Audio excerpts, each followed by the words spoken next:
ある町の広場の隅に、一通りの摩耗ですっかり輝きを失った10円玉が落ちていました。彼はかつて自分が造幣局のプレス機から生まれたばかりの時、青銅の肌が夕日のように赤々と輝いていたことを誇りにしていましたが、今や泥と埃にまみれ、誰からも顧みられない存在でした。ああ、僕はなんて不幸なんだと、10円玉はため息をつきました。僕にはパン1個を買う価値もない。子供たちが駄菓子屋で僕を差し出しても、店主は鼻で笑うだけだ。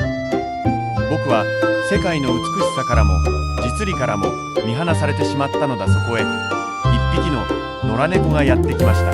その猫はかつては絹のように滑らかな毛並みを持っていましたが、今は冬の寒さと空腹のためにボロ布のようになっていました。しかしその瞳だけはサファイアのように澄んで気高く光っていました。二人の出会い猫は10円玉の横に丸くなり、凍える体を震わせました。美しいお方と10円玉は精一杯の敬意を込めて言いました。あなたは王族のようですね。どうしてこのような冷たい石畳の上で眠ろうとするのですか。猫は力なく目を開けました。私はかつてある詩人の膝の上で詩を聞いて育ったのだよ。だが詩人は死に、家は人手に渡った。今の私にあるのはこの乾いた喉と凍てつく夜だけだ。10円玉は深く心を打たれました。私には大した価値はありません。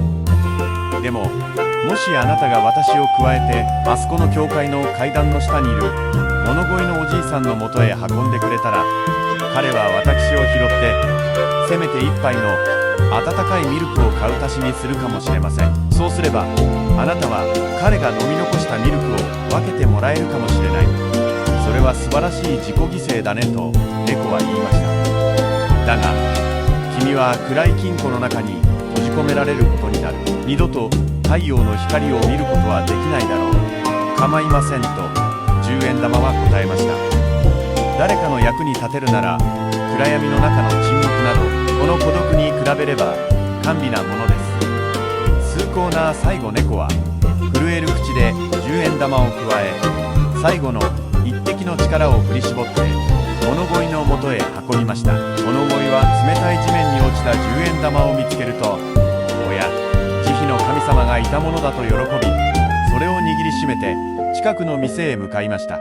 その夜、記録的な大寒波が町を襲いました。翌朝、町の人々は教会の階段で一匹の猫が冷たくなって横たわっているのを見つけました。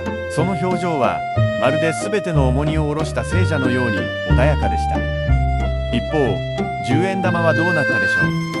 彼は物乞いの汚れたポケットの中で他の数枚の小銭と一緒に揺られていました。しかし彼が物乞いの指に触れるたび、そこには不思議なぬくもりが宿りました。